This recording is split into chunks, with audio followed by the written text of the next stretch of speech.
Business சொந்தங்கள் அனைவருக்கும் வணக்கம். நான் உங்கள் பகவதி அருண்.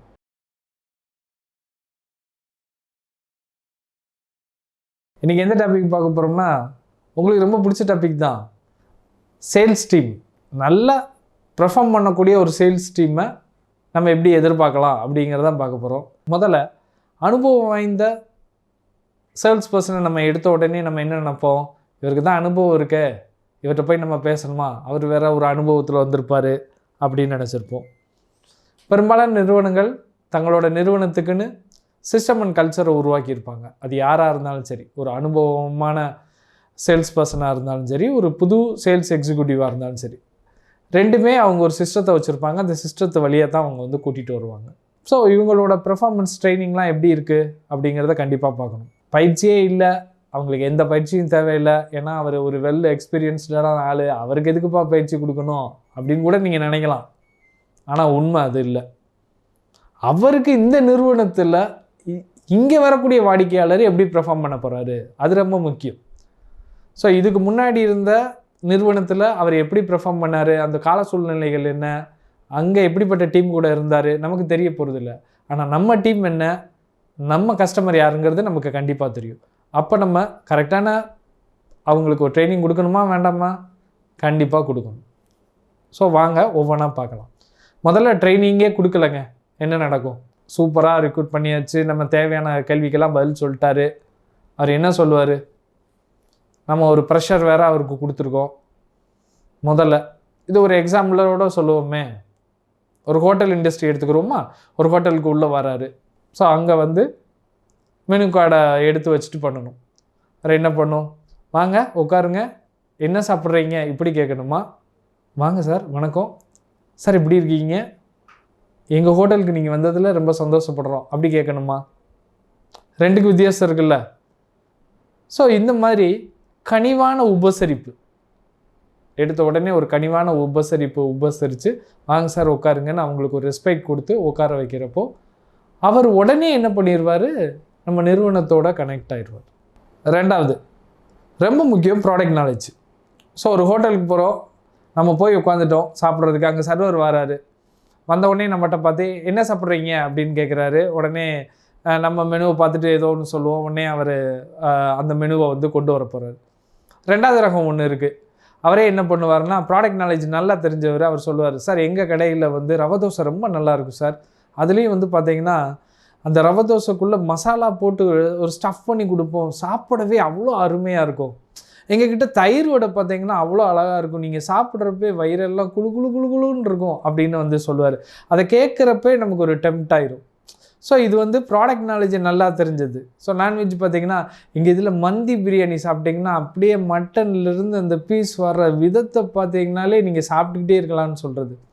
அந்த ப்ராடக்டை அனுபவித்து அந்த கஸ்டமருக்கு அந்த அனுபவத்தை அப்படியே கொடுக்கறது. இது வந்து ரெண்டு ரகம். மூணாவது ரகம் இருக்குது, அது வேறு லெவலில் இருக்கும். அந்த ரகத்தை உங்களால் புரிஞ்சிக்கவே முடியும். போய் நிற்பார், உங்கள் மூஞ்சியவே பார்த்துட்டு இருப்பார், நீங்கள் என்ன சொல்லுவீங்கன்ட்டு. அவர் மெனுவும் சொல்ல மாட்டார், ப்ராடக்ட்டையும் சொல்ல மாட்டார், மெனு கார்டு என்னத்தையும் சொல்ல மாட்டார். நீங்களே சொல்லிடுவீங்க, ஒரு முடிவு எடுத்துருவீங்க, பார்த்து ஊத்தாப்பம் அப்படின்னு நீங்கள் வந்து சொல்லுவீங்க. அதுக்கு அவர் கரெக்டாக சொல்லுவார், அண்ணனுக்கு ஒரு ஊத்தாப்பம் அப்படின்னு சொல்லுவார். கண்டிப்பாக இதே மாதிரி பண்ணவே கூடாது. ஸோ கஸ்டமர் எக்ஸ்பீரியன்ஸை ப்ராடக்ட் நாலேஜோடு சேர்த்து சொல்கிறப்போ அது ஒரு நல்ல ஒரு சேல்ஸ் டெக்னிக்ஸாக இருக்கிறதுக்கு வாய்ப்பு இருக்குது. இது ரெண்டாவது. மூணாவது வந்து பார்த்திங்கன்னா புவர் கம்யூனிகேஷன். ஸோ நம்ம ஒரு ஹோட்டலில் தங்க போகிறோம், அவர் எல்லா கேள்வியும் கேட்குறாரு, நமக்கு என்ன தேவைங்கிறதையும் கேட்டுக்கிறாரு. நம்ம சொல்கிறோம், எக்ஸாம்பிளுக்கு நாங்கள் 3 மணிக்கு செக்இன் ஆகிறோம், அடுத்த நாள் வந்து செக் அவுட் வந்து அதே 3 மணிக்கு ஆயிடுறோம் அப்படின்னு நம்ம சொல்கிறோம். எல்லாத்தையும் கேட்டுக்கிட்டார். ஆனால் அவர் என்ன பண்ணுறாரு அப்படின்னா, நம்ம பே பண்ணுறது வந்து கொஞ்சம் அட்வான்ஸாக பண்ணிடுறோம். ஆனால் நம்ம சொல்லி தான் கேட்குறோம், எனக்கு 3 மணிக்கு தான் வேணும், அடுத்த நாள் 3 மணிக்கு செக் அவுட் பண்ணணும் அப்படிங்கிறத சொல்லி தான் கேட்குறோம். அவரும் சரின்னு சொல்லிடுறாரு, ஏன்னா புக் ஆக போதே அப்படிங்கிறதுக்காக சொல்லிடுறாரு. ஆனால் என்ன ஆயிடுது, அவர் நம்ம பணமெல்லாம் கொடுத்து செக்இன் ஆகிறப்போ சொல்கிறாரு, இல்லை நீங்கள் பணம் கட்டினது வந்து 1 மணிக்கு, அதனால நீங்கள் 1 மணிக்கே வெக்கேட் ஆயிருங்க, உங்கள் செக்இன் டைம் 1 மணி தான் அப்படி சொல்லு. ஸோ இதில் எவ்வளோ பெரிய கேப் ஆகிடுது பாருங்கள். நம்ம என்ன சொல்லியிருக்கிறோம், 3 மணிக்கு தான் செக்இன் ஆகும், 3 மணிக்கு தான் செக் அவுட் ஆகும்ங்கிறத நம்ம சொல்லியிருக்கோம். தெளிவாக அவர் கேட்டுட்டு ஃபைனலாக என்ன சொன்னார் அப்படின்னா, அதை நாங்கள் அக்செப்ட் பண்ண முடியாது, நீங்கள் பணம் கட்டுற நேரம் 1 மணிக்கு தான், அதனால் நாங்கள் வந்து 1 மணி தான் செக் அவுட் பண்ணுவோம் அப்படின்னு சொல்கிறாரு. Poor communication. இதை இன்னொரு மாதிரி கூட நம்ம எடுத்துக்கலாம்.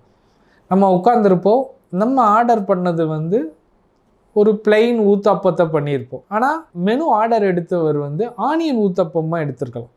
ஸோ அவர் வந்து எந்த இதில் குறைபாடில் அவர் பண்ணாருன்னு தெரியல, நமக்கு வந்து சர்வீஸ் பண்ணிடுவார். ஸோ நம்ம கேட்டது ஒன்று, அவர் கொடுக்கறது ஒன்று. ஸோ நம்ம என்ன கேட்குறோங்கிறத அவர் சரியாக புரிஞ்சுக்கிட்டாரு அப்படின்னா இந்த மாதிரி குழப்பங்கள் வராது. இதுதான் 3வது பாயிண்ட். 4வது, புவர் கஸ்டமர் சர்வீஸ். அதாவது ப்ராமிஸ் பண்ணுறது ஒன்று, செய்கிறது ஒன்று. இதை கூட நம்ம அழகாக பார்க்கலாம். மயில்சாமி சாரும் நம்மளோட விவேக் சாரும் ஒரு அழகான ஒரு காமெடி பண்ணியிருப்பார். மயில்சாமி சார் என்ன சொல்லியிருப்பாருன்னா, லட்டு கட்டி தர சொல்லியிருப்பார் அந்த ஸ்வீட் ஸ்டால் கடையை. அவன் என்ன பண்ணிடுவான்னா ஜிலேபியை கட்டி கொடுத்துருவான். ஆனால் ரியலாகவே நிறைய பேர் அவங்க ஒன்று கேட்டிருப்பாங்க, ஆனால் அந்த சேல்ஸ் பண்ணியிருந்தவர் வேறு ஒன்று கொடுத்துருப்பார். ஸோ அவர் வந்து என்ன பண்ணிட்டார் அப்படின்னா, கஸ்டமரோட தேவையை தெரிஞ்சு கேட்டுக்கிட்டாலும் ஒரு மெத்தனை போக்காக இருந்துட்டார், சரியாக வந்து ரெஸ்பாண்ட் பண்ணலை. ஸோ கஸ்டமரோட கேள்விகளுக்கு சரியாக ரெஸ்பாண்ட் பண்ணணும். கஸ்டமரோட கேள்விகள் சரியாக இருந்துச்சுன்னா நம்ம அதுக்கு தகுந்த சரியான பதில்களை வந்து கொடுக்கணும். அப்போ தான் வந்து எப்போதுமே கஸ்டமர் நம்ம கூட இருக்கிறதுக்கு அதிக வாய்ப்பு இருக்குது. சேல்ஸ் டெக்னிக்ஸில் நிறையா இருந்தாலுமே இந்த 4 முக்கியமான பாயிண்ட்களும் ரொம்ப முக்கியமான பாயிண்ட்டு. இது உங்களுக்கு ரொம்ப பிடிச்சிருக்குங்கிறத நான் நம்புகிறேன். மீண்டும் இதே மாதிரி ஒரு சிறப்பான ஒரு வீடியோவில் உங்களை எல்லாம் சந்திக்கிறேன். பிஸ்னஸ் சொந்தங்கள் அனைவருக்கும் நன்றி, வணக்கம். நான் உங்கள் பகவதி அருண்.